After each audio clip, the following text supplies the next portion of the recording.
अस्सलाम वालेकुम।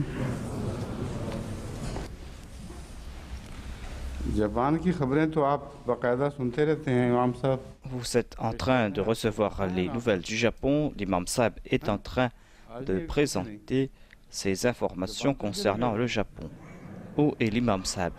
Est-ce qu'il n'est pas parti au Japon par वहाँ hasard? जो इस वक्त चूंकि रात के 10 बजे होंगे गालबन, Je crois que là-bas, इसलिए il est 10 heures जो du soir आम maintenant कैंप में इकट्ठे होने वालों का मजमा होता है वो मुंतशिर हो et चुका il y होता avait है des gens उन्होंने qui se réunissaient dans television le के camp जरिए et je सिर्फ pense वो que maintenant, ils ne sont जापानी plus दोस्त इकट्ठे autour de होते la हैं जिनको télé. शौक है देखने का Il y a uniquement और इस ces amis रास्ते का जो japonais हमारा qui आरबी veulent रास्ता nous है regarder उससे लुत्फ उठाते et हैं। ainsi on est en तो contact उनका भी avec एक le छोटा गिरोह monde वहाँ इस वक्त entier मौजूद होगा। et ils en profitent. उनमें Donc से il y a बाज़ ऐसे certainement un जिन्होंने petit बहुत ही groupe qui est en इखलास train से de nous regarder. जमात के कैंप से Il y a ताउन किया है, certains d'entre eux उनका मैं qui nous ont aidés en toute शुक्रिया खास तौर पर अदा sincérité करना चाहता हूँ। et je les एक remercie. उनमें से Il y a रज़ाकारों को une मुहैया करने organisation में caritative गीफू japonaise d'une ville de la région ऐना शहर qui की nous a 21वीं offert सदी plusieurs तंजीम bénévoles मदद कर रही है। qui ये nous अजीब ont सा नाम aidés. है।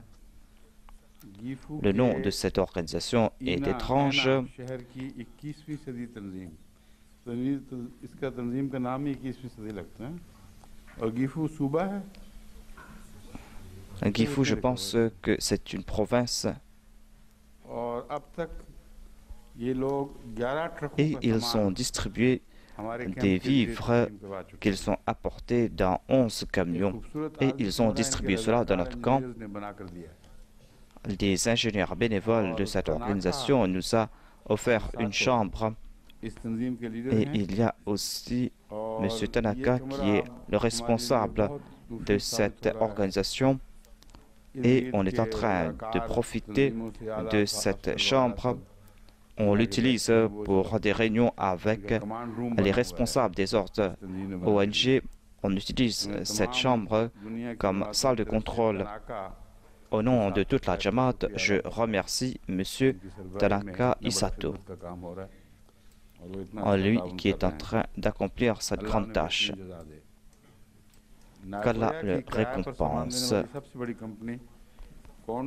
Il y a une grande compagnie de la région de Nagoya. Le propriétaire de cette compagnie est M. Kondo qui nous a toujours soutenus. Il a coopéré avec nous et il nous a offert une grande marmite dans laquelle on peut préparer du repas pour 500 personnes. एक Christian church भी बहुत ताउन कर रहा है Il y a une église chrétienne aussi qui est en train de nous aider et nous devons remercier cette église. Le Saint-Coran a demandé aux Ahl Kitab de coopérer dans de bonnes choses et lorsqu'ils coopèrent avec nous, nous devons certainement les remercier. C'est l'église chrétienne Takatori et le prêtre s'appelle M. Hiroshi Kanda.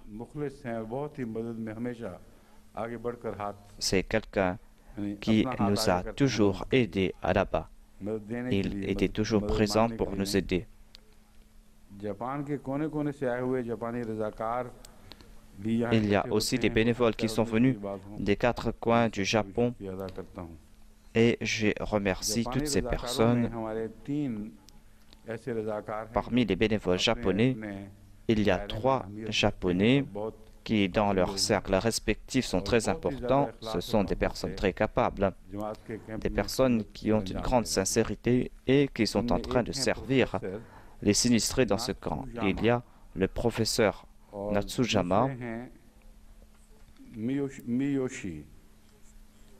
il y a un certain Miyoshi, la 3e personne est M. Yamamoto. Puisque je reçois des rapports à propos de ces personnes, c'est pour cette raison que je désire les remercier. Il y a aussi la famille Tasuda. Toute la famille était toujours présente pour nous aider. Qu'Allah récompense toutes ces personnes. Il y a aussi nombre d'Ahmadis qui sont en train de contribuer financièrement. Ils sont en train de contribuer généreusement. Certains le font plus, d'autres font moins. Mais puisque je n'ai pas lancé ce fonds, je vous demande de prier pour toutes ces personnes. Je ne veux pas lancer un fonds particulier à ce propos car on doit encore faire beaucoup et la Jamaat a beaucoup de responsabilités. आइए अब दरस शुरू करते हैं। औज़ु बिल्लाहि मिनश शैतानिर रजीम। बिस्मिल्लाहिर रहमानिर रहीम। الذين قالوا إن الله عهد إلينا ألا نؤمن لرسول حتى يأتينا بقربان تأكله النار قل قد جاءكم رسل من قبلي بالبينات وبالذي قلتم فلما قتلتموهم إن كنتم صادقين.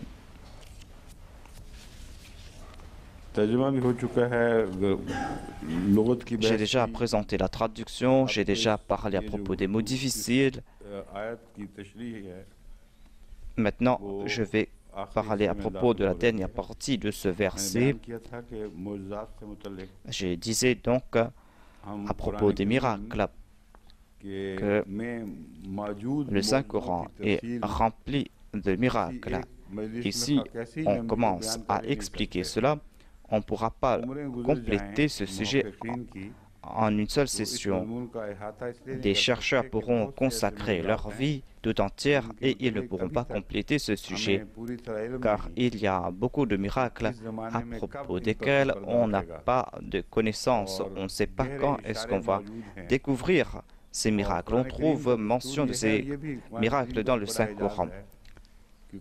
Un autre miracle du Saint-Coran est que le Saint-Coran ne fait pas des prophéties concernant le futur sans attacher d'autres prophéties qui ont déjà été réalisées ou qui se réalisent, afin que l'on puisse avoir confiance dans l'accomplissement des prophéties futures.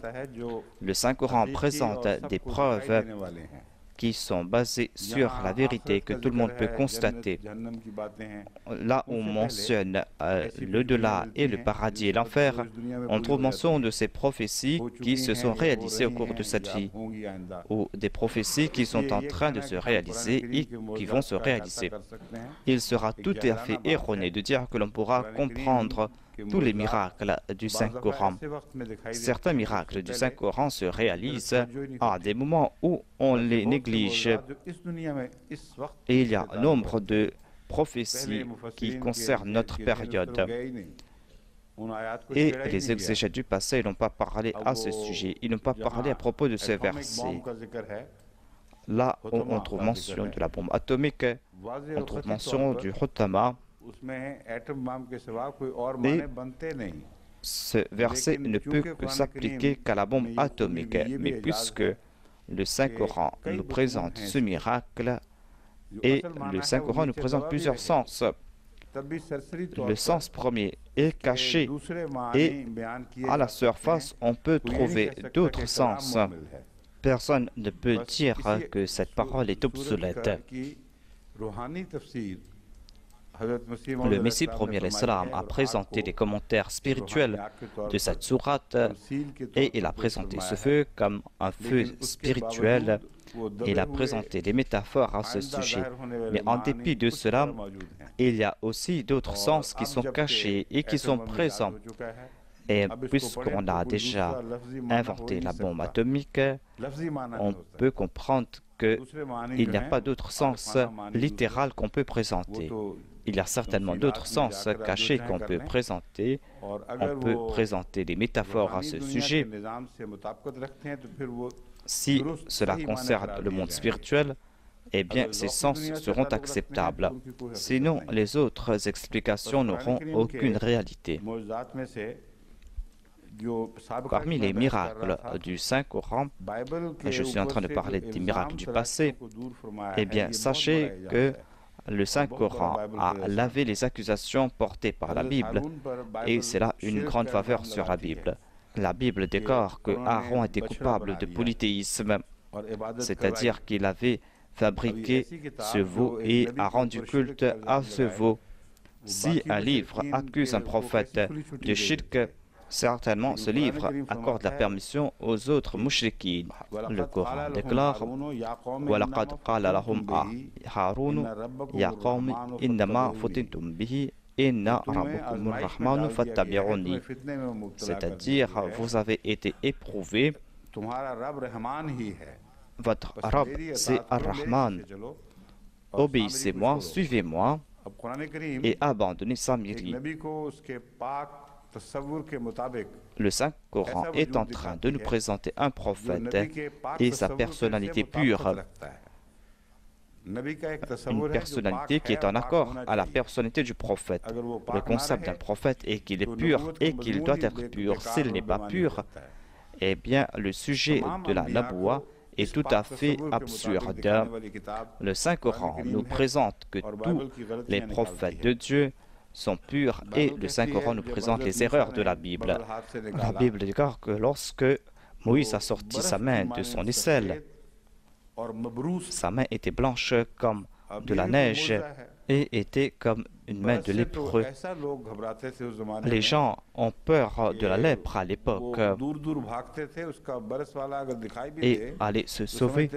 Si on lui montre un lépreux, ils pensent que leurs yeux ont été frappés de malheur.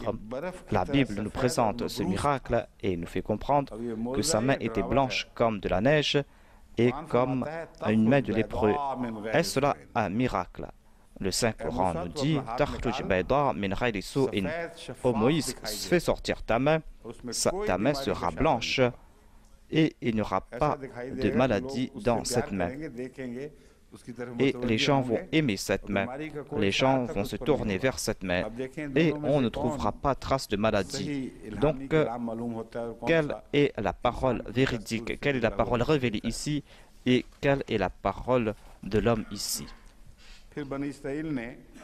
Et selon la Bible, toujours, les enfants d'Israël sont sortis de Ramsès jusqu'à Sakat et sont partis à pied pour ce voyage. Cela se trouve dans l'Exode. Et ils n'étaient pas accompagnés de leurs enfants. Et il est dit qu'ils étaient 600 000. Et ils ont traversé le delta. Ensuite, ils ont continué à faire leur voyage. Et il y avait aussi d'autres groupes qui les avaient accompagnés. Ils avaient leurs animaux domestiques avec eux. Il y avait 600 000 hommes. Et il y avait aussi les femmes et les enfants. En liant tout cela, on pourra dire que les familles avaient beaucoup d'enfants à l'époque. On peut penser que chaque famille avait 5 enfants.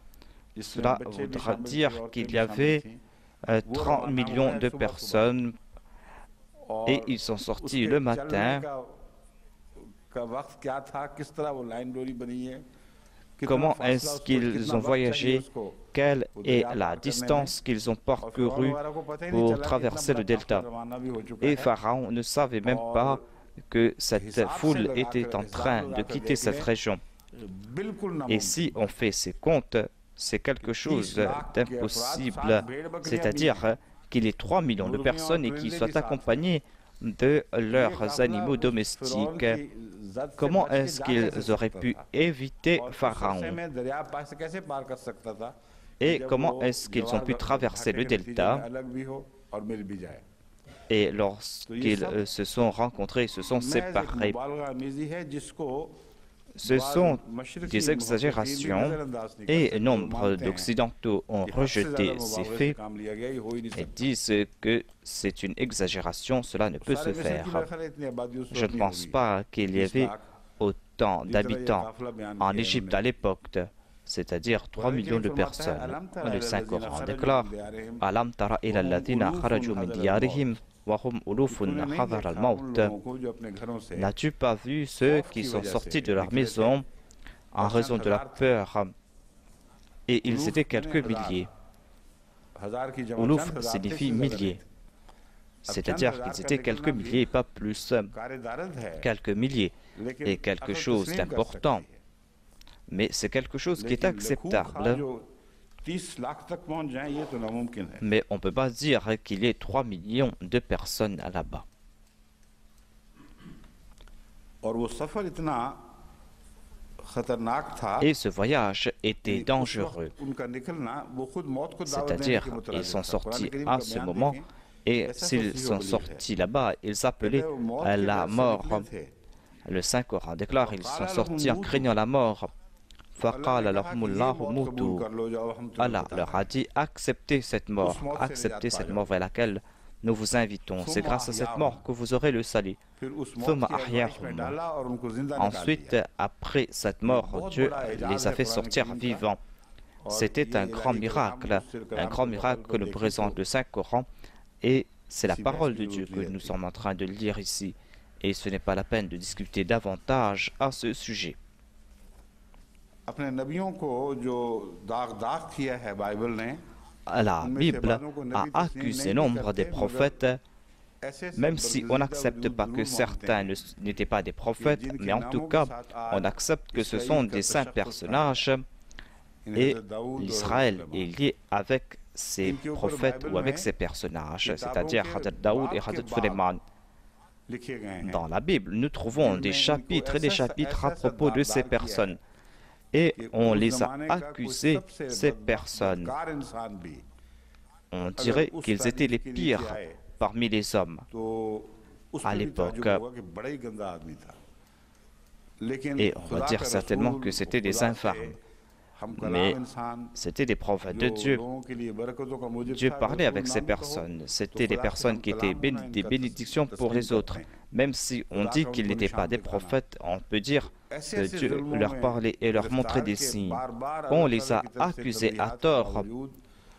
Et en dépit des avertissements de la part de Dieu, ils se sont mariés avec des mouchikines. Ils ont fait des dieux de ces polythéistes leurs dieux.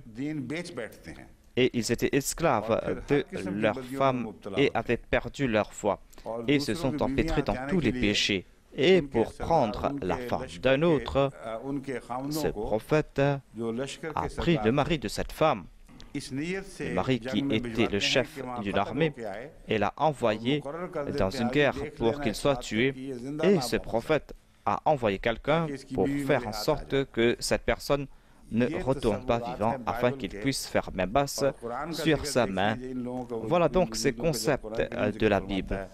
Et le Saint-Coran évoque avec honneur ces personnes et nous présente qu'ils sont sans péché, sans tort. C'était des personnes qui rendent des gloires à Dieu matin et soir. Le Saint-Coran nous fait comprendre qu'ils rendent des gloires à Dieu et même les montagnes participaient avec eux dans cette tâche. Les oiseaux louaient Dieu aussi avec eux. Le Messie premier alayhi salam a évoqué ce sujet. ये मदाम तमाम है ना, मदह में तेरी वो गाते हैं जो गाया हमने। तो बाज़ बंदों को खुदा ऐसी मदह की तौफीक देता है कि Il y a certains hommes qui ont pu rendre gloire à Dieu. Et il est dit à propos du prophète David que lorsqu'il louait Dieu, les oiseaux et les montagnes l'accompagnaient dans ses louanges. Et le Messie premier salam nous parle à propos de quelque chose de plus sublime. Il est le serviteur du saint prophète Mohammed Mustafa sallallahu alayhi wa sallam. Et il déclare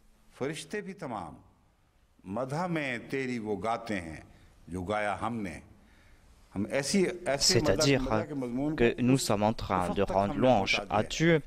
Et ces louanges, nous les avons poussées à leur sommet, et les anges en profitent et en tirent grand plaisir.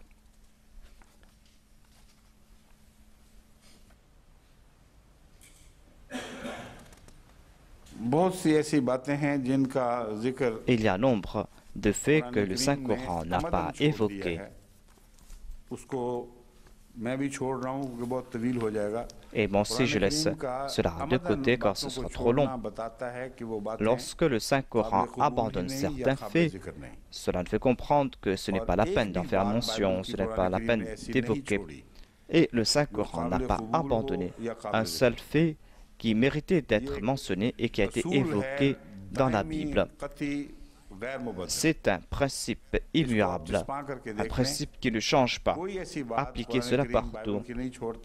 Lorsque le Saint-Coran évoque un fait biblique, il complète le sujet et lorsqu'il parle à propos d'un fait, il corrige ces faits. Le Saint-Coran ne se limite pas uniquement à des faits qui ont été uniquement mentionnés dans la Bible. Le Saint-Coran ajoute d'autres informations et ces informations sont importantes pour compléter ce sujet. Ainsi, toutes ces personnes qui disent que le Coran a copié la Bible, ces personnes sont en train de faire des déclarations absurdes et ils ne comprennent pas quelle est la vérité lorsqu'on fait cette analyse entre les déclarations coraniques et bibliques. Voilà donc le principe que je vous présente. Lorsque le Saint-Coran ne mentionne pas un fait que la Bible a mentionné, cela veut dire qu'on devait laisser de côté cette parole. Lorsque le Saint-Coran mentionne un fait qui a été mentionné dans la Bible, le Saint-Coran corrige ces faits, nous présente les vérités afin que l'on puisse les accepter.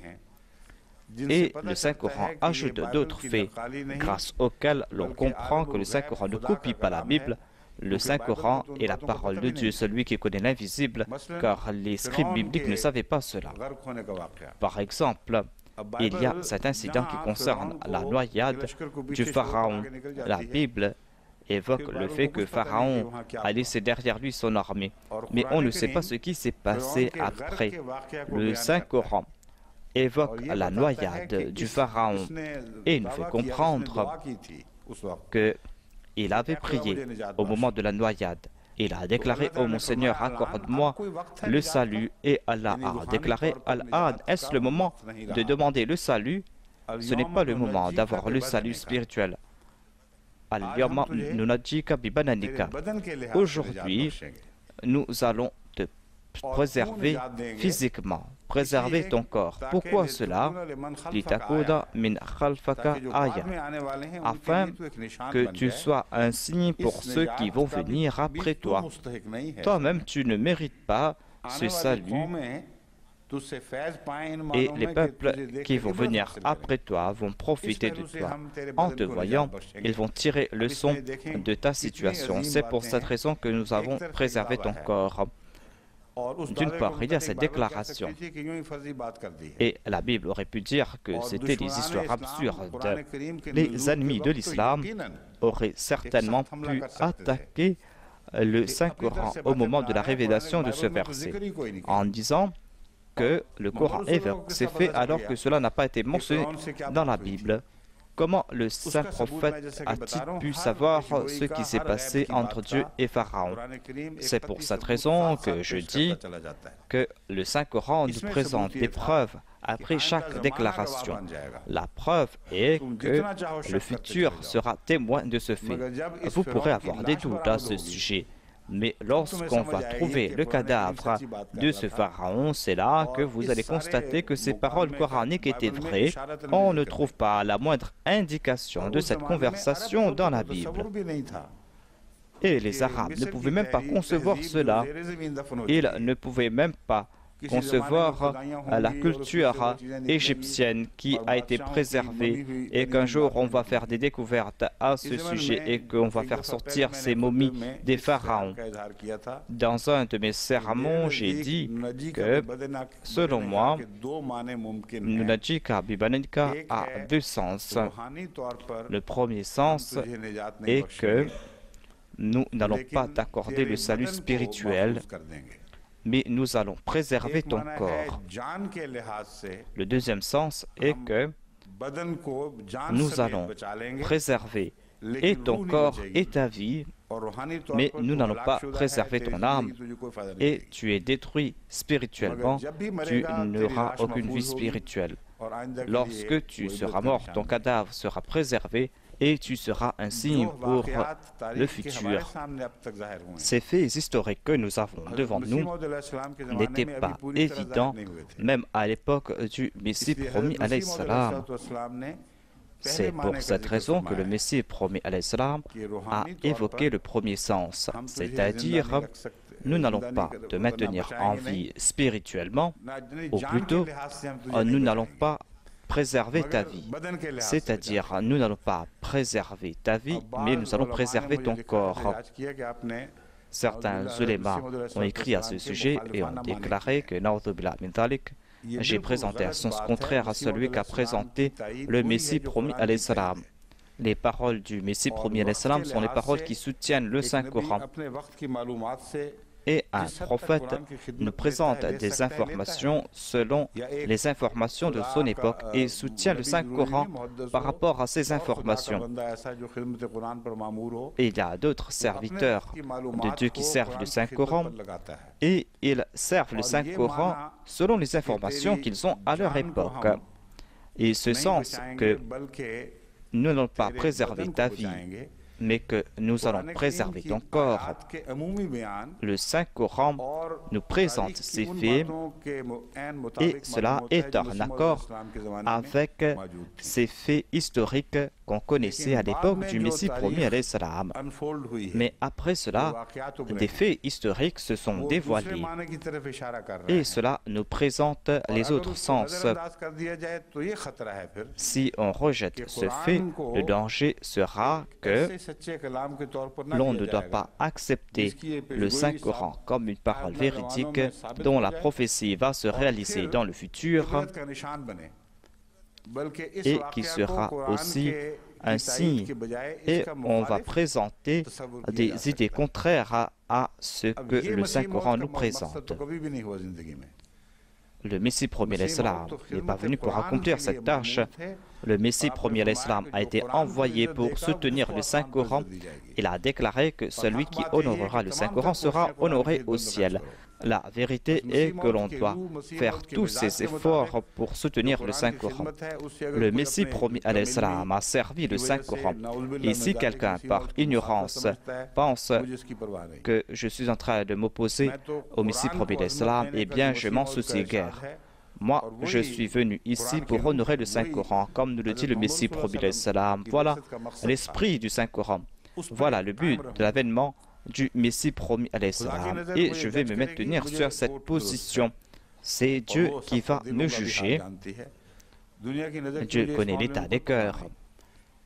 Et pour cela, je ne me soucie pas de ce que pensent les gens. Et j'ai prié beaucoup, et je prie jusqu'à présent. Je demande à Dieu de nous montrer des faits historiques qui sont cachés. Je demande à Dieu de nous montrer ces faits qui vont nous soutenir et qui vont soutenir ces faits afin que l'on puisse savoir que sa vie n'a pas été préservée. L'esprit n'a pas été préservé. C'est un fait indéniable, c'est-à-dire que son âme a été détruite. Sa repentance n'a pas pu préserver son âme. On doit se demander si sa vie a été préservée ou pas. Si l'histoire prouve qu'il s'est noyé et qu'ensuite il a été momifié, c'est là que nous allons accepter ces faits. Mais nous allons accepter ce qui va témoigner en faveur du Saint-Coran. La difficulté réside en ce fait. Les chercheurs nous présentent le pharaon Ramsès II comme ce pharaon qui s'est opposé à Moïse et qui avait refusé d'accepter ce que disait Moïse. C'est un pharaon qui a été évoqué dans le Saint-Coran. Le Saint-Coran a évoqué ses méfaits. On présente ce pharaon comme Ramsès II. Puisqu'on est en train de parler à propos de l'Exode, c'est pour cette raison que je veux mentionner ces faits. Ce pharaon était vivant bien longtemps après l'Exode. On dit qu'il est décédé à l'âge de 90 ans. Et son cadavre est là et nous sert d'exemple. Et dans son cadavre, on ne trouve pas de signe qu'il a vécu jusqu'à l'âge de 90 ans et qu'il est mort de noyade à cet âge. on peut dire qu'il y a une erreur de 60 ans ici et que c'est après 60 ans qu'il y a eu cet événement. Mais le cadavre de ce roi est le cadavre d'une personne qui est morte de mort naturelle. Voilà donc la grande difficulté.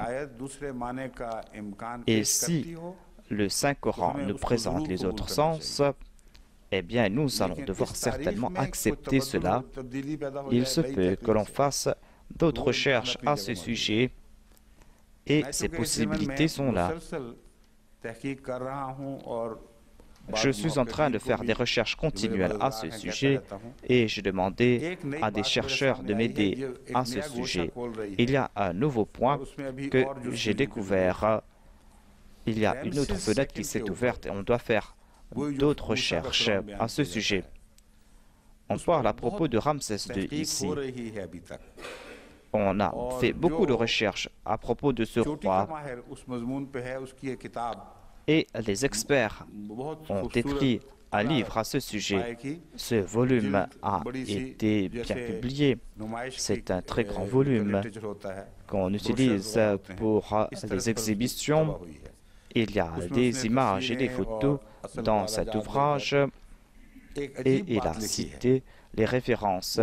Et cet auteur a présenté un fait étrange. Il déclare qu'on a découvert quelque chose d'étrange, à savoir que ce pharaon qui s'était occupé de Moïse, il n'y a pas eu de conflit entre Moïse et ce pharaon. Il y a eu de conflit entre Moïse et ce fils de ce pharaon, quand ce pharaon a pris le pouvoir. Il déclare que le fait le plus étrange est que son fils aîné qui devait prendre le pouvoir, on ne trouve pas mention de ce fils. Et Ramsès II était son fils cadet. Et l'histoire de l'Égypte est silencieuse à ce sujet. C'est-à-dire que s'est-il passé avec ce fils aîné? Où est-il? Et pourquoi le cadet a-t-il pris le pouvoir? Et il déclare qu'on ne connaît pas ce qui s'est passé, mais en tout cas, les historiens égyptiens de l'époque cachaient tout le temps des faits qui pouvaient être cause de disgrâce pour le roi, qui pourraient être cause de leur disgrâce et de leur mépris. Ils mentionnent uniquement ces faits historiques qui pourront être en leur faveur. À part cela, ils ne préservent pas d'autres faits historiques de l'Égypte. Ainsi donc, il y a quelque chose qui s'est passé avec ce pharaon. Si l'on croit que ce pharaon a pris le pouvoir pour quelque temps et que l'histoire de l'Égypte est silencieuse à ce sujet, parce que sa mort a été une mort humiliante, eh bien, il y aura encore cette autre question, à savoir où est son cadavre. Et le Saint-Coran nous présente le cadavre de ce pharaon et il y a des prophéties claires et nettes à ce sujet. Tant qu'on ne trouve pas son cadavre et tant qu'on ne trouve pas des traces qu'il a été touché par des poissons, tant qu'on ne prouve pas que ce cadavre est sorti de la mer après la noyade, on ne pourra pas fermer ses recherches. Il y aura une fenêtre qui sera toujours ouverte. Mais si on prouve qu'il n'y a pas de pharaon entre ces deux pharaons et que Moïse est entré en conflit avec le roi Ramsès II, eh bien, ce verset du Saint-Coran doit être accepté et on doit accepter cette déclaration, à savoir qu'il s'est noyé et qu'il n'était pas possible pour lui d'avoir la vie sauve. Après avoir fait sortir un noyé de l'eau, on pourra essayer de le ressusciter. Dans ce cas, on devra accepter que ce pharaon, c'est-à-dire Ramsès II, lorsqu'il a poursuivi Moïse, lorsque les vagues allaient l'engloutir, et il a fait cette prière: ô mon Seigneur, je crois en toi. Allah a répondu: est-ce maintenant? Ce n'est plus le moment de croire.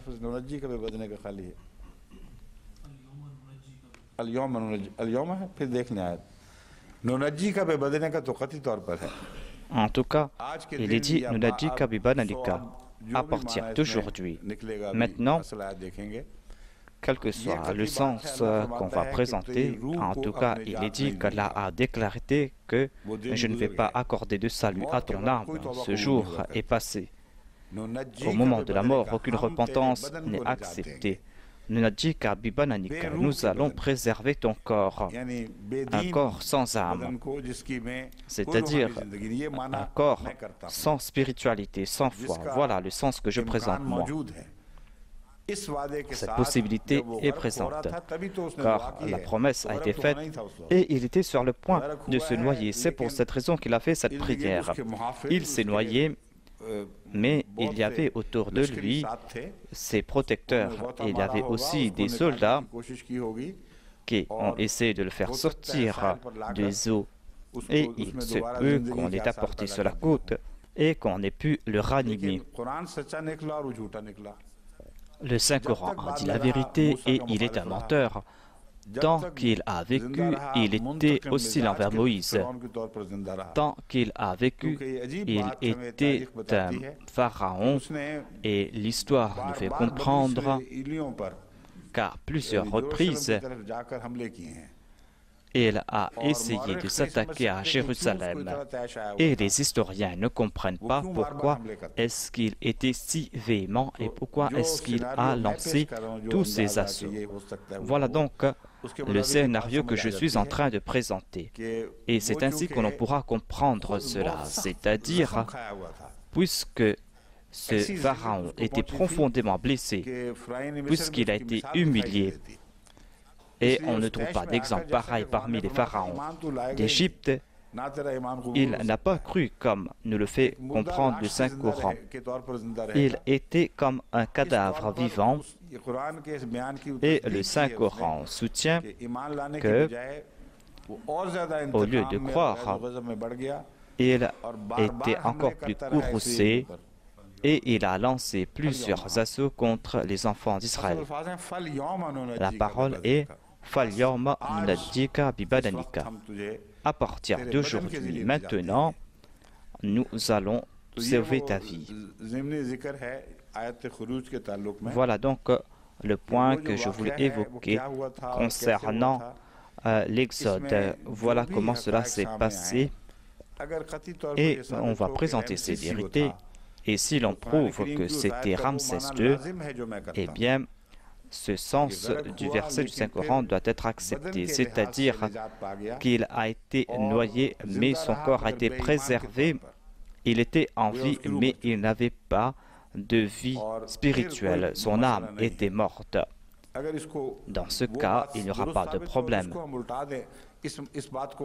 Et si on présente d'autres sens, eh bien, nous allons faire face à de grandes difficultés.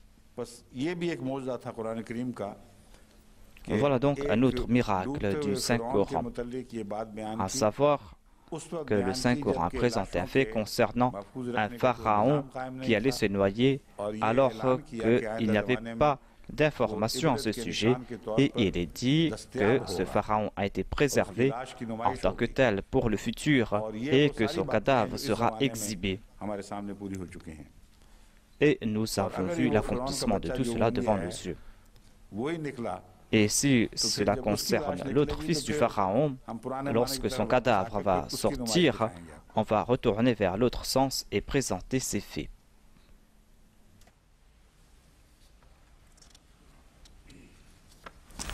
Quran करीम के मुतालिक ये कहते हैं कि कोई मौजज़ा दिखाया ही नहीं, हर दफ़ा इनकार करता रहा. Ils disent que le Saint-Coran n'a pas présenté de miracle.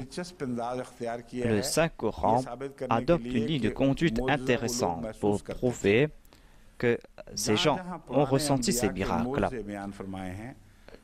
Là où on évoque les miracles des anciens prophètes, le Saint-Coran a présenté la réaction en disant que ces gens ont déclaré que c'était des magiciens. Lorsqu'on ne comprend pas quelque chose, lorsque la logique ne comprend pas quelque chose, on qualifie cela de la magie. Pourquoi les koufars de la Mecque ne voyaient-ils pas quelque chose, mais pour dire que le saint prophète était un magicien? Le Saint-Coran évoque les kuffars de la Mecque et nous fait comprendre qu'ils ont réagi ainsi. Lorsque quelque chose a été montré, ils disent qu'il est un magicien. Si rien ne se passait, pourquoi est-ce qu'ils qualifiaient le saint prophète de magicien? Et si le saint prophète ne montrait pas quelque chose qui sortait de l'ordinaire, pourquoi donc le qualifiait-il de magicien? C'était quoi la magie qu'il évoquait à chaque instant?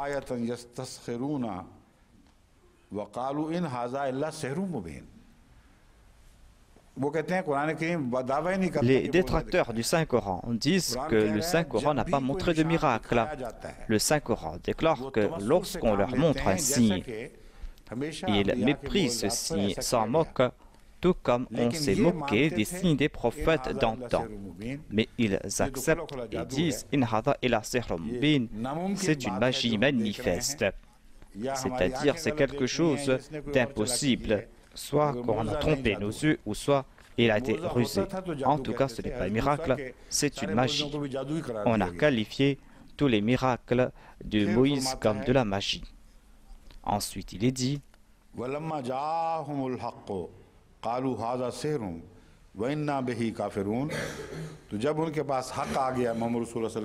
lorsque la vérité leur est venue de la part du saint prophète, ils ont déclaré tout simplement que nous considérons cela comme de la magie et nous rejetons la magie. Nous ne croyons pas dans la magie. Tout d'abord, ils disaient que ces miracles étaient de la magie et ensuite refusaient d'accepter cela. Voilà la voie qu'a adopté les détracteurs des prophètes.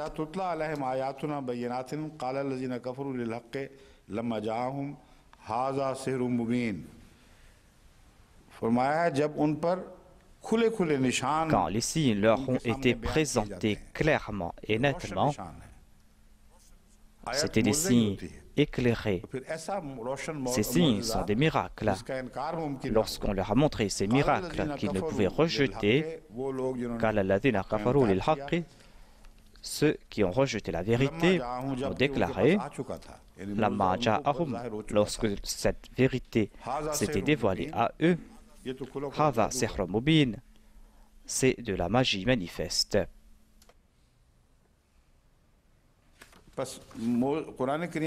Le Saint-Coran nous fait comprendre à chaque reprise que les kuffars qualifiaient cela de la magie. Qu'est-ce qui était de la magie ici? On ne peut qualifier de magie une personne qui vit une vie ordinaire. Et dès le début, les kuffars de la Mecque ont dit ceci à propos du saint prophète. Ils ont dit qu'il était un magicien, un sorcier. Et ils ont essayé d'effrayer les gens en disant cela. Ils voyaient donc des miracles et au lieu d'en profiter, ils disaient que c'est un magicien, ce n'est pas la tâche d'un homme ordinaire. Et les masses arabes craignaient les sorciers et les magiciens. Et ils disaient qu'on ne devait pas s'approcher de lui car c'était un magicien. Il est un fait indéniable que le Saint-Coran présente des faits de son époque. Le Saint-Coran nous présente des récits de l'époque et les orientalistes, même les ennemis les plus acharnés de l'islam, sont contraints d'accepter que nous devons accepter ces déclarations. Les déclarations qu'a évoquées le Saint-Coran doivent être acceptées comme telles. C'était des faits réels. Sinon, l'ennemi aurait dit que ce n'est que mensonge et qu'il n'y a pas eu de telles accusations de la part de quiconque.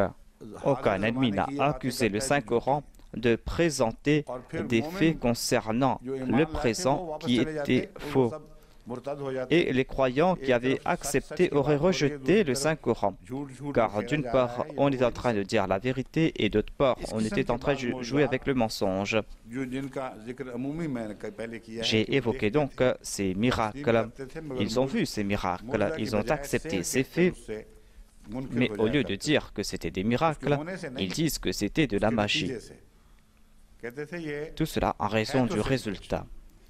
Ils disent que c'est quelque chose de véritable, mais ce n'est pas de la part de Dieu, c'est le jeu d'un magicien. Il y a ce grand miracle de la lune qui s'est scindée en deux.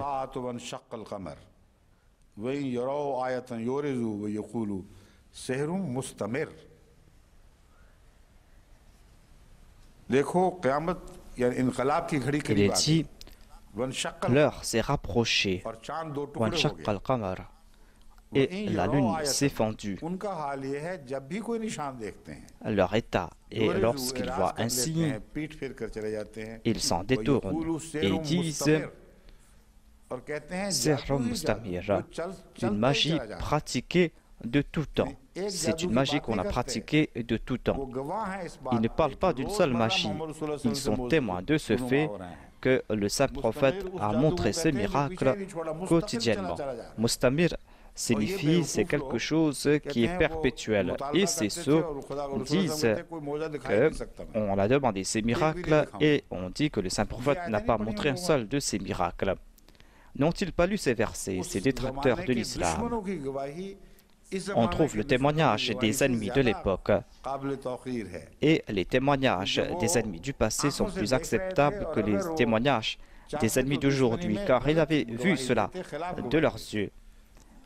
Il aurait pu présenter d'autres témoignages, mais les gens de l'époque ont été contraints de témoigner concernant les miracles du saint prophète, même s'ils ont tiré la bonne conclusion ou pas. Et Mustamir présente un fait étrange. Cela ne veut pas dire que cela s'est passé une seule fois. C'est une magie qui dure depuis longtemps. Cela fait partie de la vie du prophète. Et certains orientalistes ont essayé de critiquer ces faits, mais ils n'ont pas pu présenter des faits à ce sujet, car lorsque ce verset a été révélé, le saint prophète Mohammed lui était à l'extérieur. Il a pointé du doigt la lune. Et à ce moment, lorsque ce verset était révélé, les gens ont vu que la lune s'est fendue en deux. Et les mouchrikines ou les opposants de l'islam de l'époque n'ont pas déclaré que c'était un mensonge, que c'était faux. Le Saint-Coran a préservé ce témoignage et ce témoignage était là jusqu'à la mort du Saint-Prophète. Ce verset est un des premiers versets du Coran.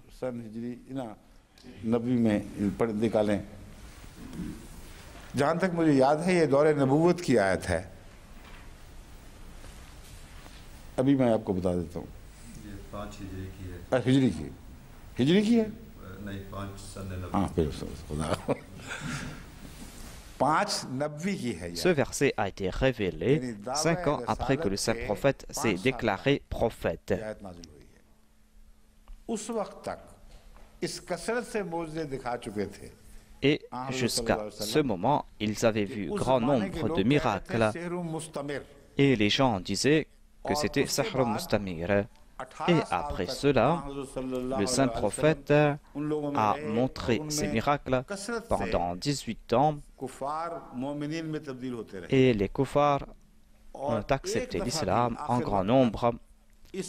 Et jusqu'à la fin, ils n'ont pas critiqué ce verset en disant que personne n'a déclaré Sihr Mustamir. Nous disons que c'était le mensonge. Donc, voilà des miracles qu'on a vus du ciel. Il y a le fait que la lune s'est fendue en deux et le monde est témoin à ce sujet. Et il y a un autre aspect important de cette magie qui est pratiquée de tout temps. Aucun ennemi ne peut dire que les gens étaient endormis. Et qui a vu cela? Le pan a fait sa danse dans la jungle, mais qui l'a vu? Le Saint-Coran n'a pas déclaré que cela s'est passé la nuit et on ne sait pas ce qui s'est passé. Ils ont dit Sihr Mustamir et cela nous fait comprendre que nombre de gens ont vu cela et ont qualifié cela de magie.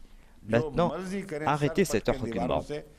Ils peuvent faire ce qu'ils veulent, ils peuvent se cogner la tête contre un mur, ils ne pourront pas rejeter ce témoignage, un témoignage qu'on trouve dans le Saint-Coran.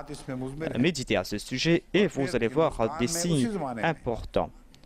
Ensuite, à la même époque, en Inde, dans les annales hindous, on trouve mention de ce fait, c'est-à-dire que la lune s'était fendue en deux.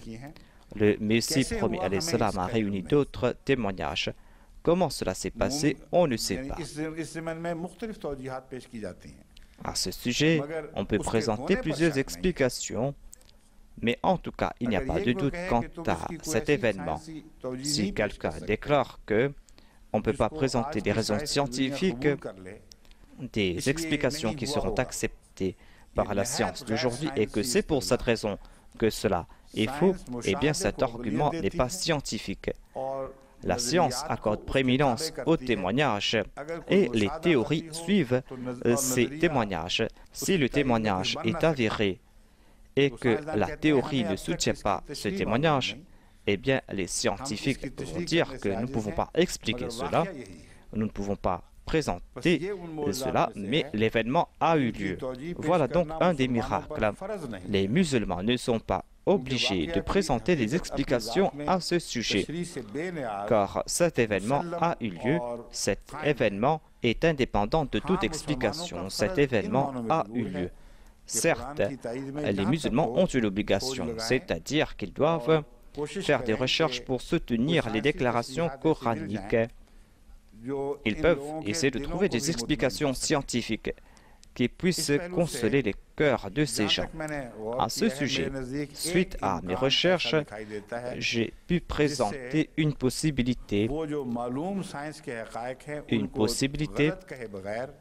qui nous fait comprendre ces faits scientifiques et qui nous font comprendre que cet événement a eu lieu.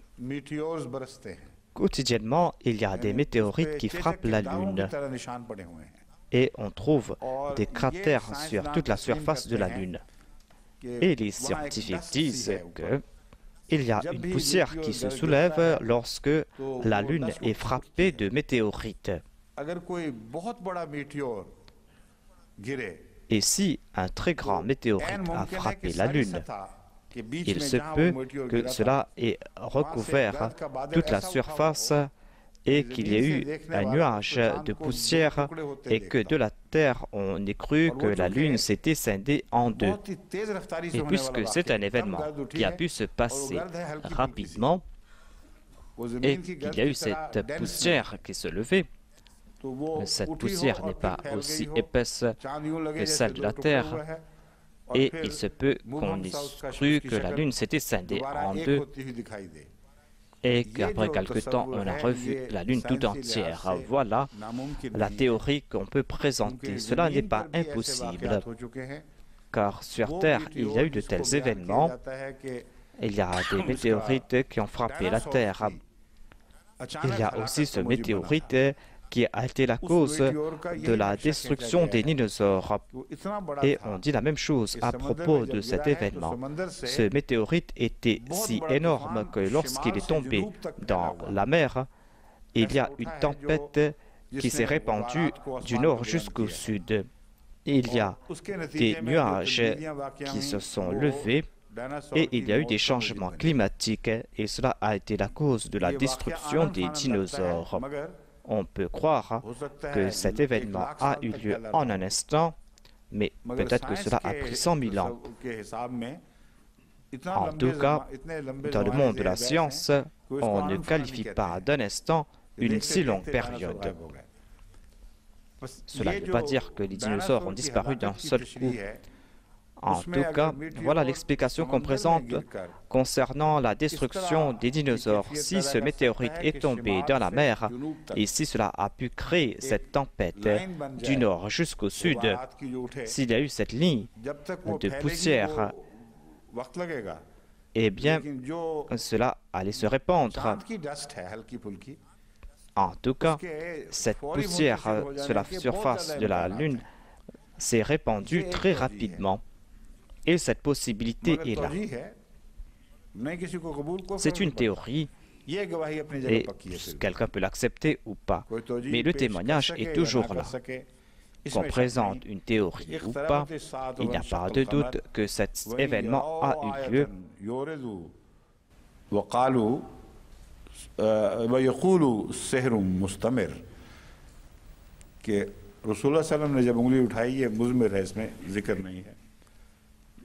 Il est dit ici, lorsque l'heure s'est rapprochée, la lune est fondue, et s'ils voient ainsi, ils s'en détournent et disent une magie pratiquée de tout temps. Cela a débuté avec l'avènement des prophètes, et après 5 ans, ils ont pu dire que cela continue. On ne trouve pas mention de la magie ultérieure. Il y avait donc toute une chaîne de miracles qui s'était passée, et les koufars étaient contraints de dire que c'est un événement qui s'est passé pendant plusieurs années. Ensuite, il y a l'autre prophétie qui concerne la victoire des Romains. C'est un grand miracle qu'évoque le Saint-Coran. ये हिजरत के बाद का आगाज ही में हुआ होगा गालिबन पहले साल में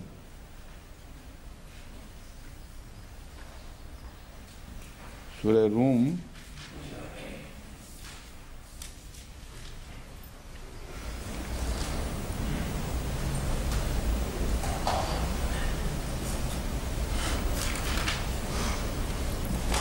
मिल गई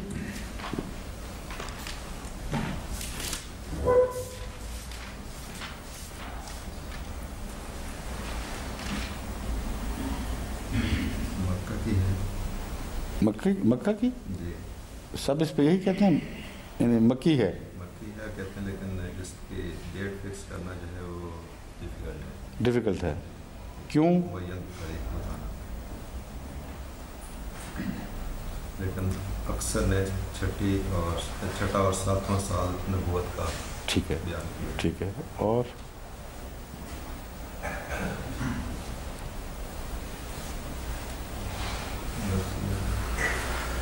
C'est un miracle qui a eu lieu avant l'hégire, et ainsi cette prophétie est encore plus prodigieuse. Je pensais que cela s'est fait tout juste après l'hégire, car je pensais que les compagnons parlaient à ce sujet et demandaient à propos de leur retour. Mais on leur avait informé de leur retour bien avant l'hégire. Les exégètes ont présenté ces faits. Ils ont présenté cela après recherche et ont déclaré que cela a eu lieu au cours de la 6e année de la Nubuwa du saint prophète. Et ensuite,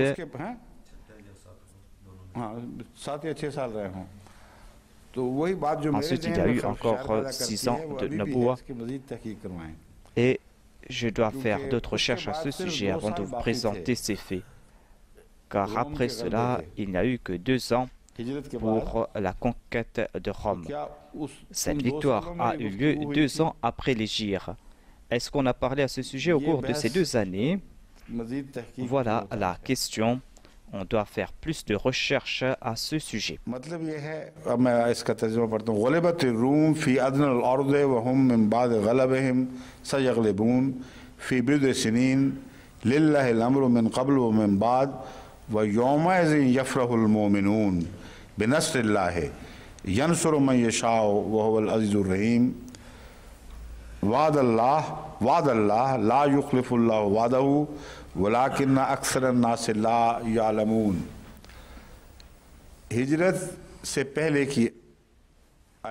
Ce verset a été révélé avant l'hégire.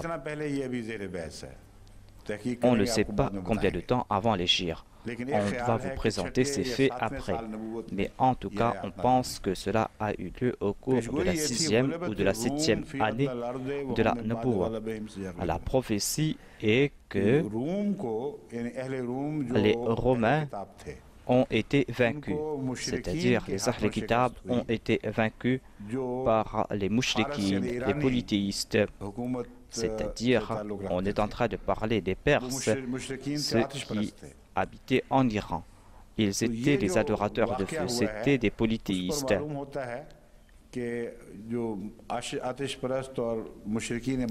L'on comprend que les mouchriques de la Mecque étaient très contents lorsque les Perses ont remporté cette victoire. Ils ont dit, c'est ainsi en notre faveur, vous serez détruits votre foi ressemble à celle des Ahl Kitab.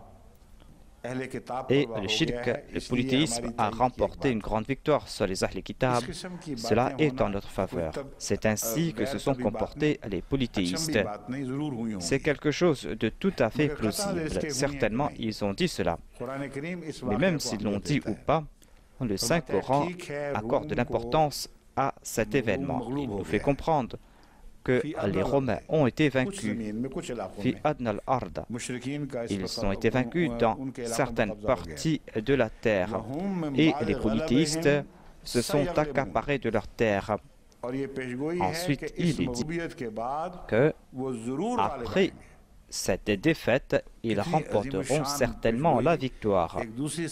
C'est une très grande prophétie, c'est-à-dire cela concerne un conflit entre deux empires qui ne sont pas arabes.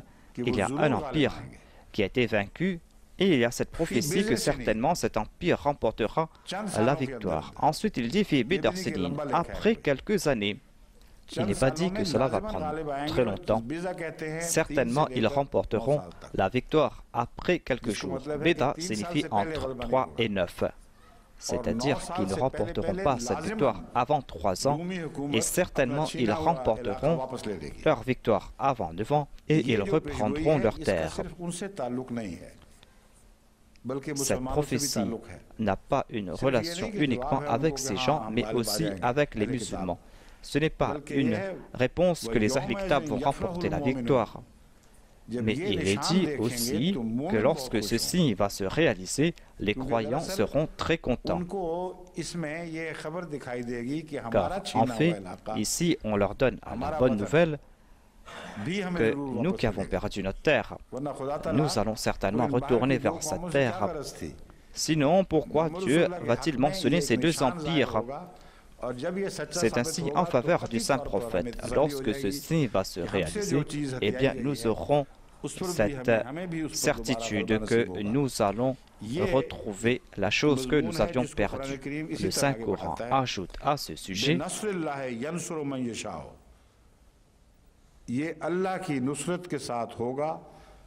c'est-à-dire cela va se faire grâce à l'aide d'Allah et la réjouissance des croyants sera véridique. Allah aide qui il veut et il est le puissant, le miséricordieux. Cette promesse n'a pas été faite à propos des Romains, c'est une promesse faite aux musulmans. C'est une promesse vraie et jamais Allah ne rejettera cette promesse. C'est une promesse qui se fera certainement. Et il est dit que la majorité des hommes ne comprennent pas, ne savent pas. Si ce verset a été révélé avant l'hégire, comme le disent la majorité des ulémas, ils n'auraient pas compris ce qui se disait. Après l'hégire, nous avons su qu'il y avait cette discussion parmi les compagnons. Ils disaient que certainement nous allons retourner chez nous. Je dis qu'il y avait peut-être un écart de 2 ans, car quelqu'un avait discuté avec Hadrat Omar qui disait que certainement nous allons retourner rapidement. Selon le hadith, d'après mes souvenirs, d'après mon souvenir, le saint prophète avait interdit de parler à ce sujet. C'est-à-dire, ne parlez pas de cette année ou de l'année prochaine, car le Saint-Coran a dit Bidar sinin. Cela va se faire au cours de cette période. C'est-à-dire que cela peut prendre jusqu'à 9 ans, mais pas plus de 9 ans. Cet événement de Bidar sinin a eu lieu avant l'hégire.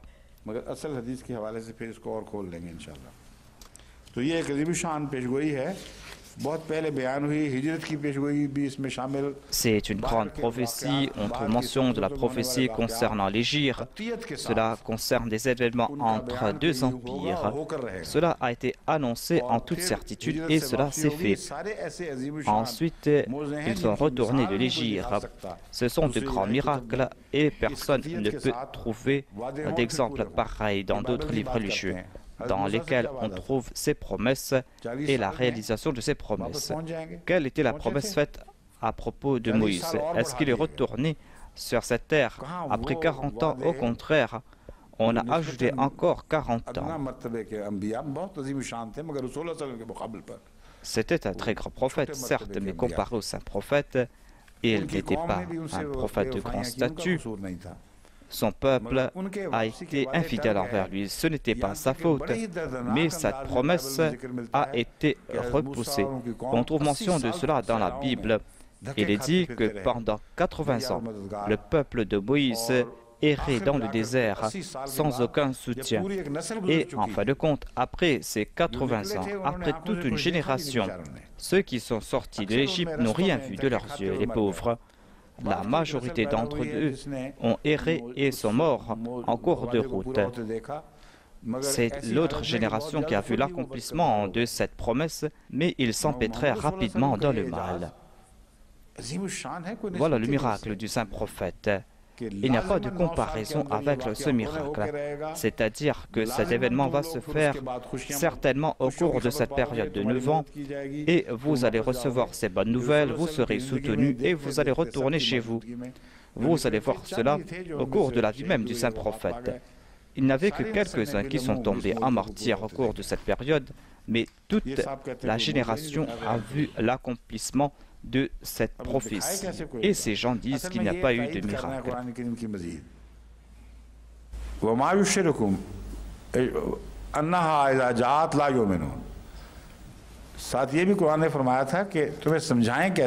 Le Saint Coran a déclaré, mais qui va vous faire comprendre que certainement vous allez rejeter cela? Aujourd'hui aussi, vous allez rejeter cela. Ce rejet ne va pas à l'encontre du Saint-Coran. Au contraire, c'est une autre preuve en faveur du Saint-Coran. Ensuite, il y a le miracle de la protection du Saint-Prophète, sallallahu alayhi wa sallam. Dans la sourate Al-Maïda, il est dit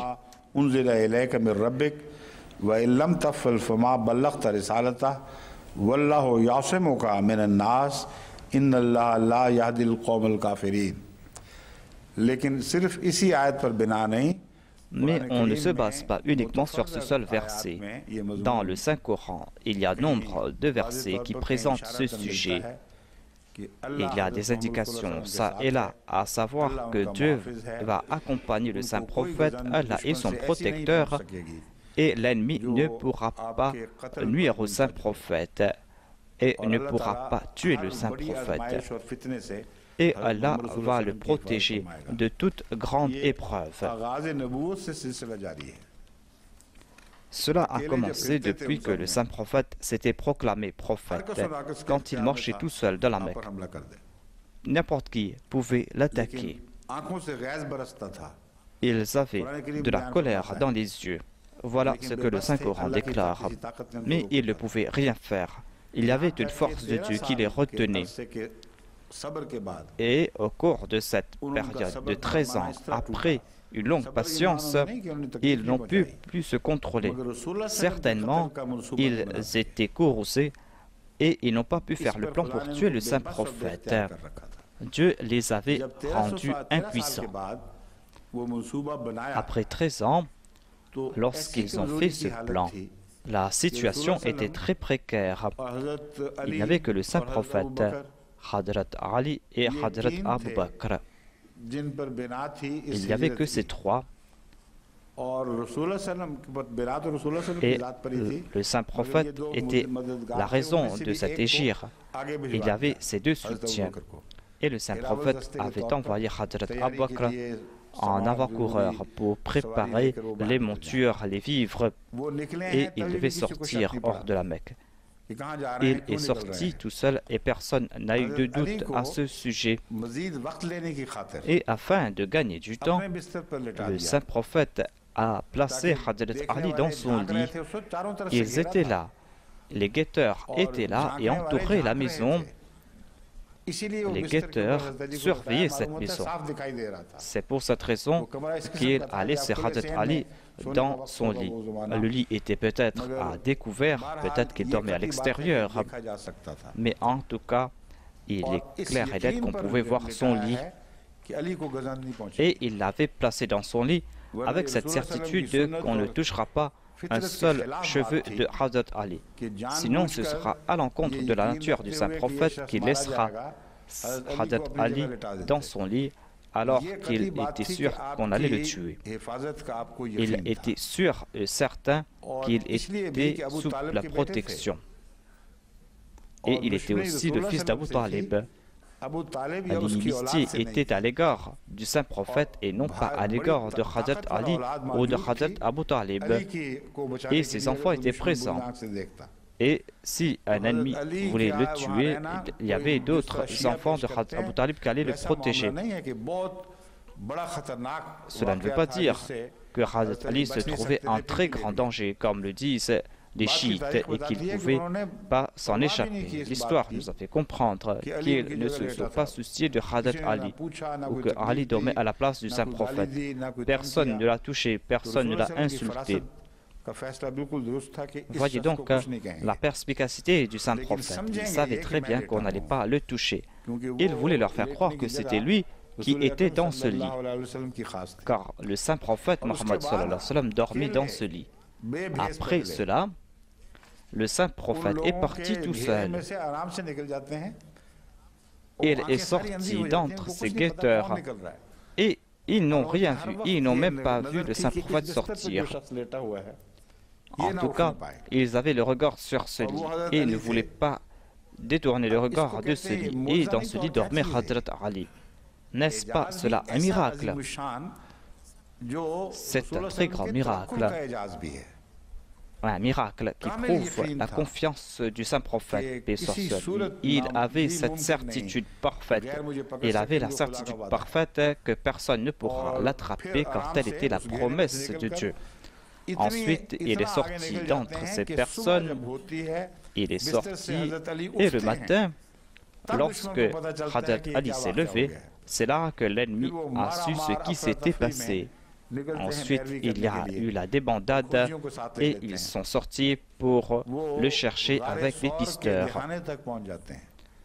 Et ils sont arrivés jusqu'à la bouche de la grotte de Thor. Et là-bas, le pisteur a déclaré que je suis certain qu'il est dans cette grotte. La personne que vous cherchez est dans cette grotte.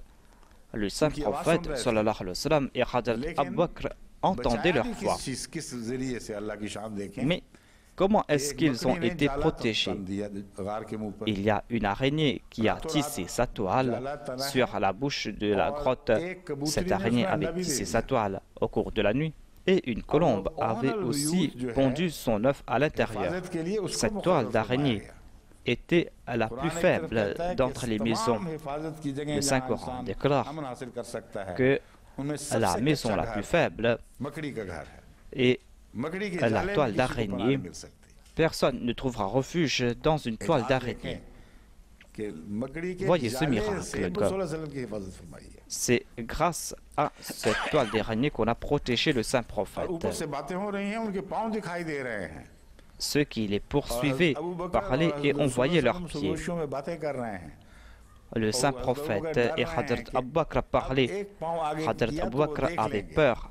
Il a dit que s'ils font un pas en avant, ils vont nous voir. Voyez la foi du saint prophète, voyez sa confiance en Dieu. Il a déclaré La tahzan inna Allah ma'ana. S'adressant à Hazrat Abu Bakr, il a déclaré N'aie pas peur, Allah est avec nous. Quel était le Dieu qui était avec eux? Si ce n'était pas le Rabbul Alamin, le plus puissant, si ce n'était pas ce Dieu puissant qui accomplit ses promesses, qui les a protégés, n'est-ce pas cela un miracle? Ce miracle a continué. Les gens sont retournés désespérés car ils pensaient qu'ils ne pouvaient pas aller plus loin. Le pisteur a déclaré que s'ils ne sont pas dans cette grotte, soit qu'ils sont montés au ciel, soit qu'ils sont dans la terre.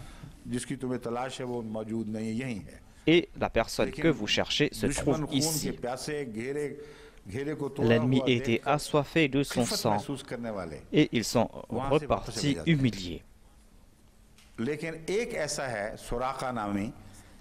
Mais il y avait un certain Suraka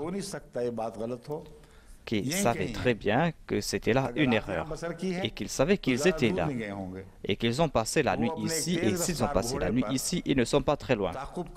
Il a pris un cheval rapide, a poursuivi les deux en suivant leurs traces. Et il a vu le saint prophète, sallallahu alayhi wa sallam. Le saint prophète, sallallahu alayhi wa sallam, ne ressentait aucune crainte. Il n'avait pas le moindre soupçon qu'il serait attrapé.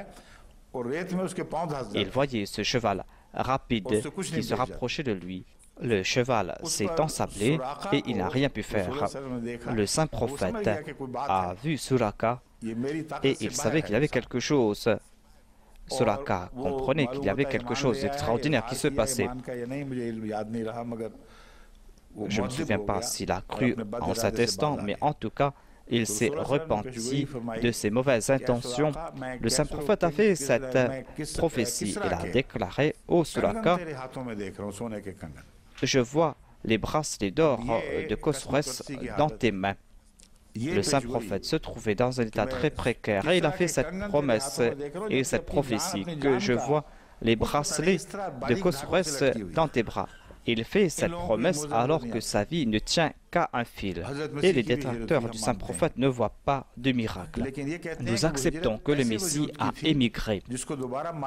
Selon eux, c'était l'émigration d'une personne qu'on ne pouvait tuer de nouveau.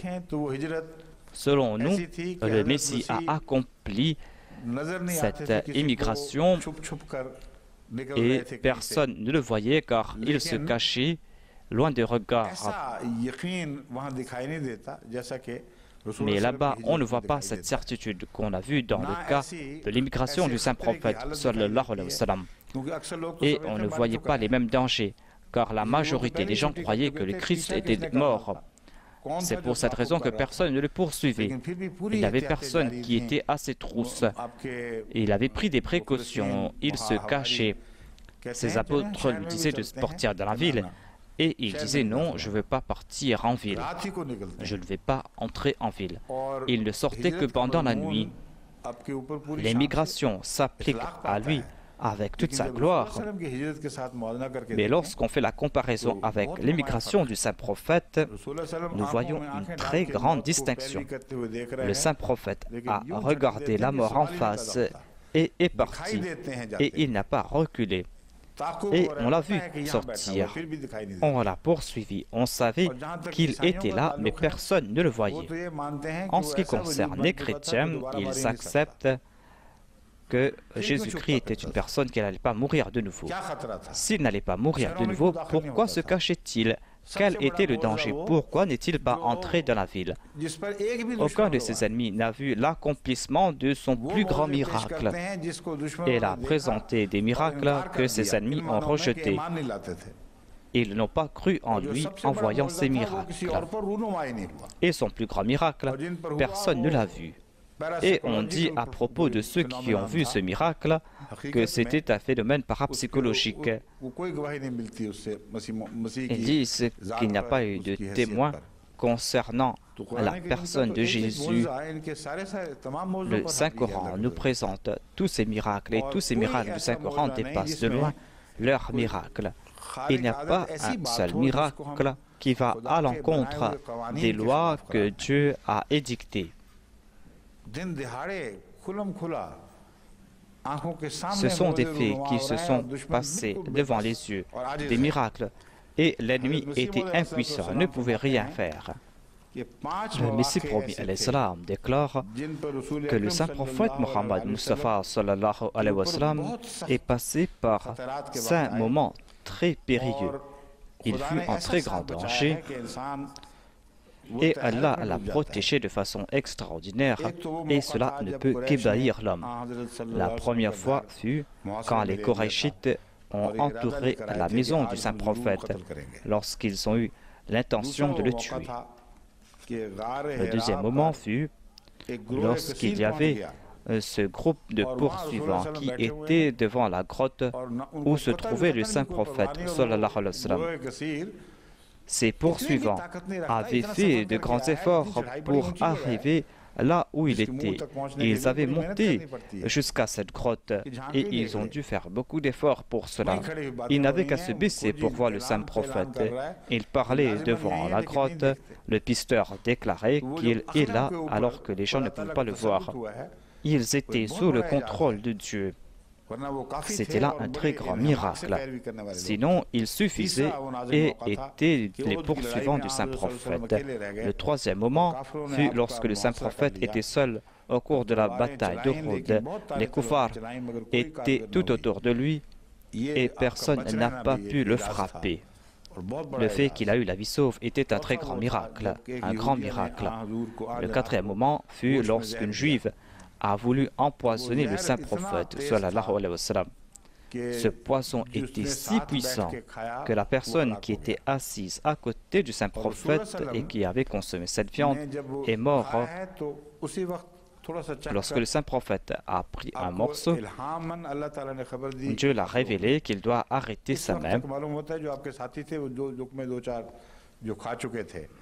Son compagnon avait déjà consommé quelques bouchées.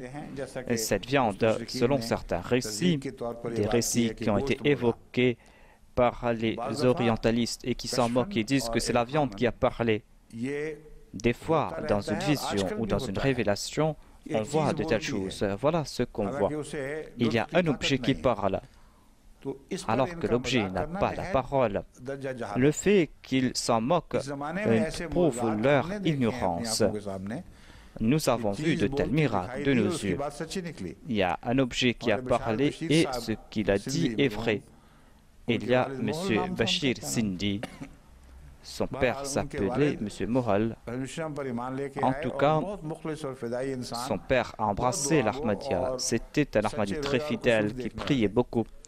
Une personne qui voyait des rêveries. Son épouse était atteinte de cancer de l'utérus.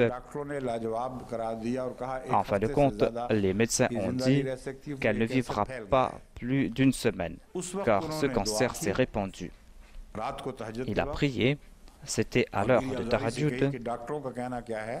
Il a imploré Dieu en disant que moi je te crois en toi, si tu désires, tu peux la guérir. Alors qu'il était dans la prière, dans sa vision, il a vu un herbe qu'on trouve beaucoup dans cette région.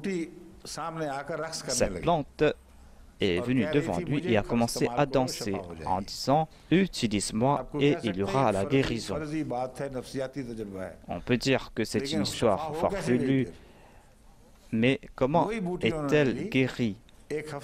Il a utilisé cette plante et après une semaine, au lieu de mourir, cette âme a repris vie.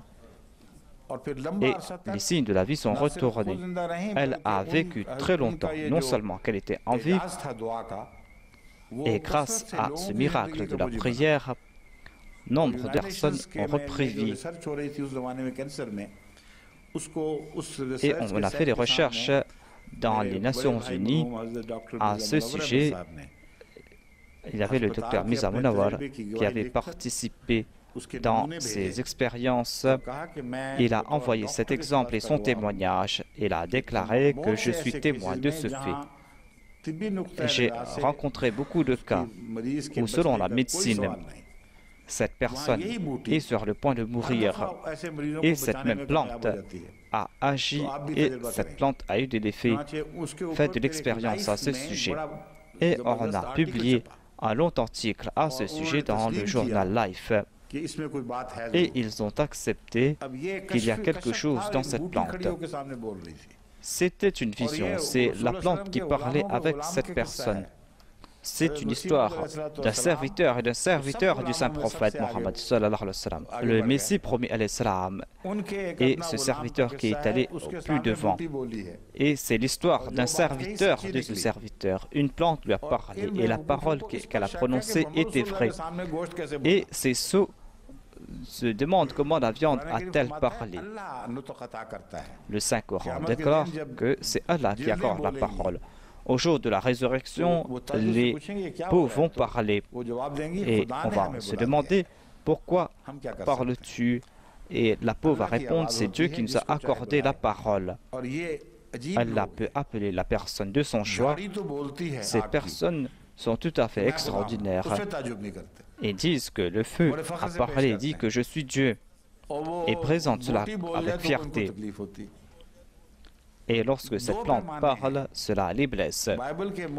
Il y a donc deux mesures.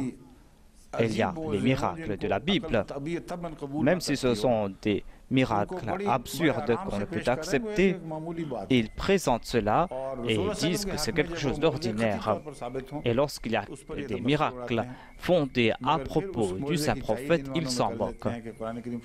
Mais en tout cas, le Saint-Coran a déclaré que lorsqu'on leur présente ceci, ils s'en moquent, ils s'en détournent. Et ils disent qu'il n'y a pas eu de miracle. Et aujourd'hui aussi, on voit la même chose. En tout cas, je vais m'arrêter là pour l'instant.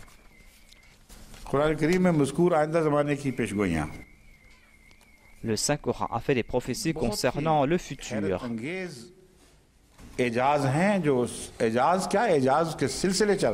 C'est un très grand miracle. C'est toute une chaîne de miracles. Des miracles perpétuels. Il y a ces miracles qui sont en train de s'accomplir devant nous. J'ai parlé à propos du Pharaon. Le Pharaon concerné a fait du passé une période que le saint prophète n'avait pas vécue. Dieu a déclaré dans le Saint-Coran que tu n'étais pas là, tu n'avais pas vu tout cela. Mais Dieu a vu ce qui s'est passé et t'a informé. Et il y aura une prophétie qui va se réaliser encore une fois dans le futur. Il y aura ces prophéties du futur et du passé qui vont témoigner en ta faveur. Je vais maintenant présenter les prophéties présentées dans la sourate Takwir, versets 2 à 14.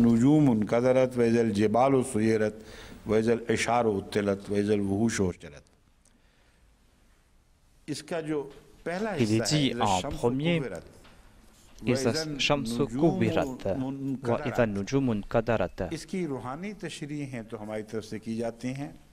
y a certainement des explications spirituelles qu'on nous présente, mais il y a aussi des prophéties physiques qui n'ont pas encore été réalisées. C'est pour cette raison que je pense que cela va se passer dans le futur. Il y aura des événements qui sont indiqués dans ces versets. Mais après cela, il y a des faits qui concernent le futur, mais qui vont se réaliser. Et les gens vont croire en ce qui s'est passé en voyant ce qui s'est passé concernant le soleil et les étoiles. On ne peut pas spéculer sur le futur, mais on peut dire que le sens est là, c'est-à-dire le soleil de la foi va s'affaiblir et les étoiles seront obscurcies dans le sens spirituel. Shams signifie ici le saint prophète Mohammed Mustafa sallallahu alayhi wa sallam. Les étoiles signifient ses compagnons ou ses serviteurs qui vont apparaître parmi les Sakharides et qui vont rencontrer les Awwalines. Lorsque leurs lumières seront obscurcies, lorsqu'on ne va pas voir ce soleil, lorsqu'on ne va pas voir ces étoiles qui serviront de guide. Et le saint prophète a déclaré que mes compagnons sont comme des étoiles. Suivez n'importe lequel de mes compagnons et vous serez guidés dans la bonne direction. Voilà donc un sens spirituel qu'on peut présenter. Mais après cela, on fait comprendre que les prophéties évoquées ont été réalisées. Puisque ces autres prophéties se sont réalisées, pourquoi séparer les deux précédentes prophéties?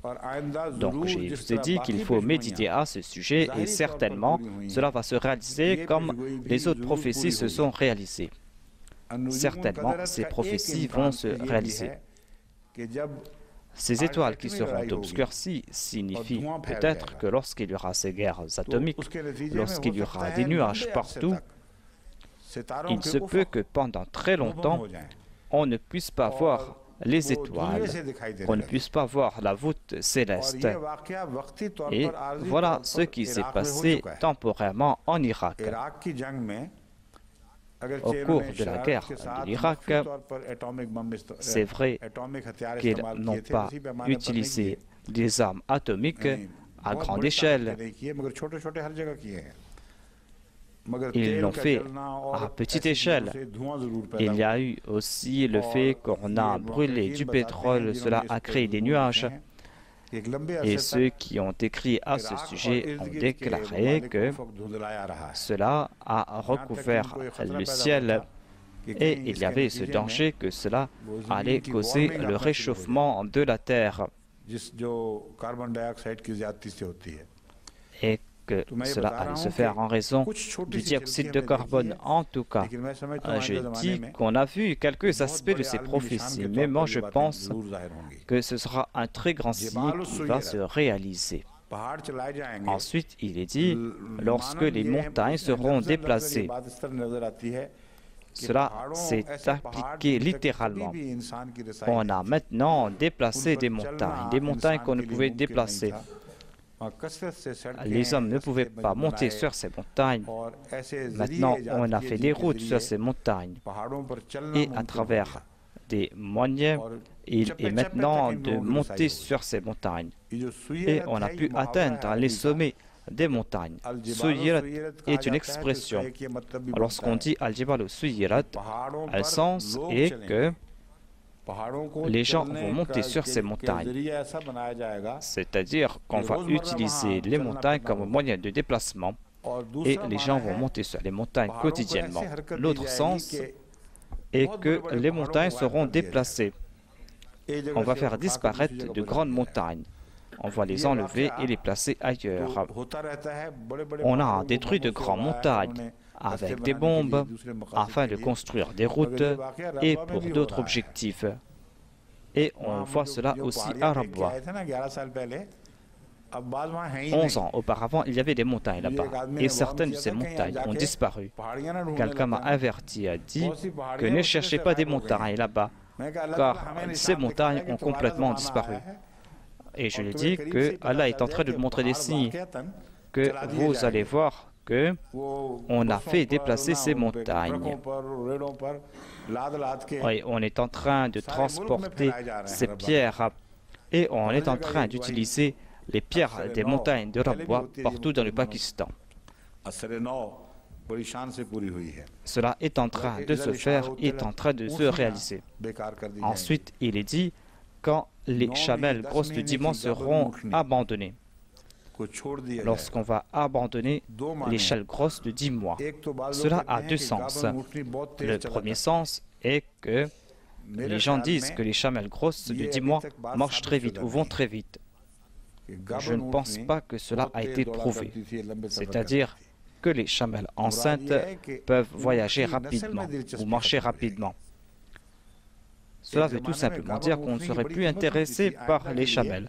À une époque, ces chamelles grosses de 10 mois avaient une grande valeur. Mais un temps viendra lorsque les gens ne seront plus intéressés par ces chamelles. Il y aura d'autres moyens de transport plus modernes et on ne serait plus intéressé par ces chamelles. Ensuite, il est dit, lorsqu'on va construire des eaux. Voilà la traduction littérale de ce verset, c'est-à-dire quand les bêtes sauvages seront rassemblées. Et dans le monde entier, on voit des eaux. On va réunir donc toutes ces bêtes sauvages. Et est-ce qu'il y avait cela à l'époque du saint prophète Mohammed sallallahu alayhi wa sallam? Les aïeux de Juwairi avaient-ils vu qu'on était en train de réunir les animaux sauvages? Cela n'existait pas à l'époque des Arabes.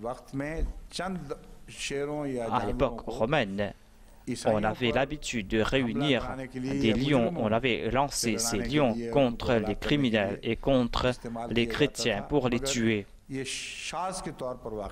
Mais c'était quelque chose de très rare. Le Saint-Coran n'indique pas cela. Le Saint-Coran parle du futur. Il y aura un événement lorsque cela va se faire ainsi. Ensuite, il est dit, et quand on fera les mers couler l'une dans l'autre. Cela a plusieurs sens. Cela veut dire qu'on va faire des recherches concernant les mers lorsqu'on va faire la cartographie des mers. Lorsqu'on aura cette connaissance concernant la cartographie des mers, et lorsqu'il y aura de grands navires qui vont voguer sur la mer, qui vont traverser les mers, il y a plusieurs sens.